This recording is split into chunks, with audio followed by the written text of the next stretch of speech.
characteristic traits of borderline personality disorder is black and white thinking. This is putting the world into a dichotomy. It's either this or it's that. And this sort of thinking is combined with an idea of splitting. You either love someone or hate someone. It's very black and white thinking. It's very rigid.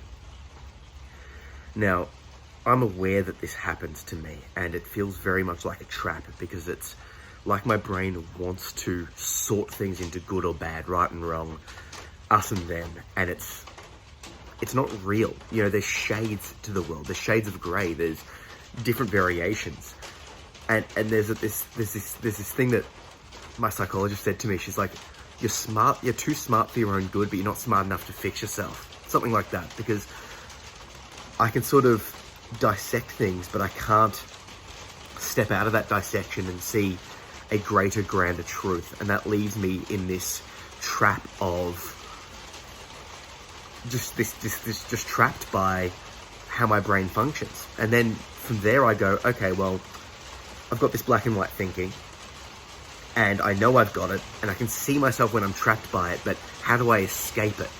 And part of the ability to escape comes from mindfulness and detachment and sort of recognizing that it's happening. But in the moment, the thing that needs to go through that path is itself impacted by the black and white thinking. So it's so hard. And it's something that I'm really trying to work on. I've found that noticing when I'm trapped, noticing when I'm doing this thinking is the first step, and then stepping back. One of the things that I'm working on thinking about is looking at my brain and going, am I in this mental state? And is that mental state potentially like a trigger? Have I been triggered in the same way that I would be triggered to feel certain ways from past trauma, triggered by something, and now I'm stuck in this black and white splitting mentality? And if I start looking at things like it's a trigger, perhaps it's a way that I can step back from it. Once I recognize that I'm doing it, then I need to step back and listen and observe, hear the other person out, and notice when I'm being black and white, notice when I'm splitting, and just accept it and try and push forward.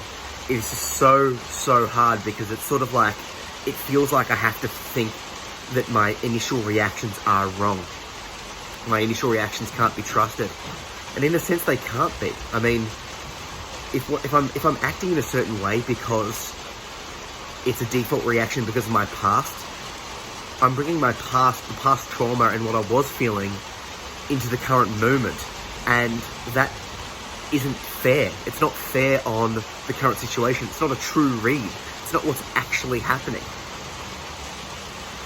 However, that's very disconcerting.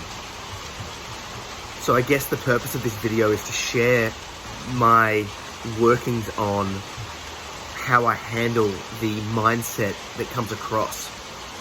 The way out of this, in my mind, seems to be mindfulness. It seems to be meditation. It seems to be looking at what's actually happening right now and trying to step outside that diametric thinking, trying to stop falling into that trap. And when I am falling into it, stepping back and looking at what's actually happening right now as opposed to what I feel is happening, to recognize that I might be being triggered, and to handle those thoughts in the same way that I would handle a normal trigger.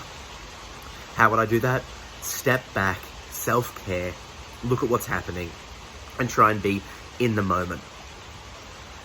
This is all a work in progress, and it's something that I'm trying to deal with and go through. So if you have any advice for me, or if you're getting something from these videos, please comment below and maybe we can start a dialogue, because it's a battle that we're all sort of facing, right?